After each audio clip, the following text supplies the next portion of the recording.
Lucas Kapitulo 21. Og giyahat niya ang iyang mga mata, og hingkit-an niya ang mga dato, nga nagahulog sa ilang mga halad sa sudlanan sa salapi. Og hingkit-an usab niya ang usa ka kabus, nga babayeng balo, nga nagahulog didto, og duha ka diyot. Og siya miingon, sa pagkamatuod nagaingon ako kaninyo, nga kining kabus nga babayeng balo, nagahulog og labaw kay kanilang tanan. Kay kini silang tanan na naghulog sa kapin sa ilang kaadunahan sa mga halad sa Dios. Apan kini siya sa iyang kakabus nagahulog sa tibuok niyang panginabuhi.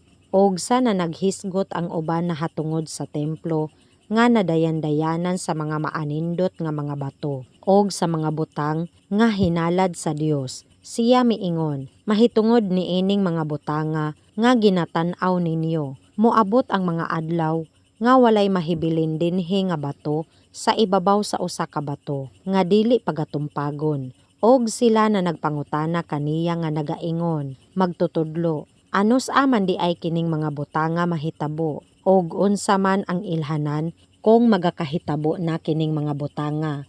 Og siya miingon, magmatngon kamo nga dili kamo pagpasalaagon, kay daghan ang moanhi sa akong ngalan sa pag-ingon. Ako mao si Kristo, og ang panahon haduol na. Dili kamo magsunod kanila, og kung makadungog kamo mahatungod sa mga gubat og mga kagubot. Ayaw kamo kalisang, kay kinahanglan kining mga butanga mahitabo pag-una. Apan dili mo abot gilayon ang katapusan.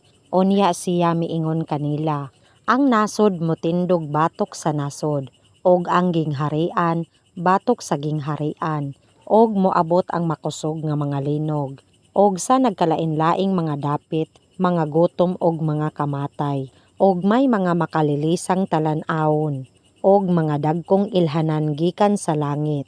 Apan sa dili pa kining mga butanga, kamo pagadakpon nila, og pagalutoson kamo nga igatugyan sa mga sinagoga og sa mga bilangguan, og pagadadon kamo sa atubangan sa mga hari og sa mga gobernador tungod sa akong ngalan, og kini magapulos kaninyo.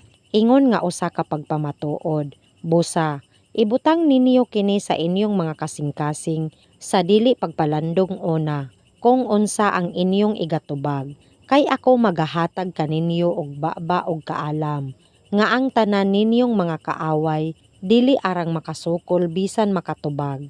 Apan igatugyan kamo sa inyo gayud nga mga ginikanan og mga igso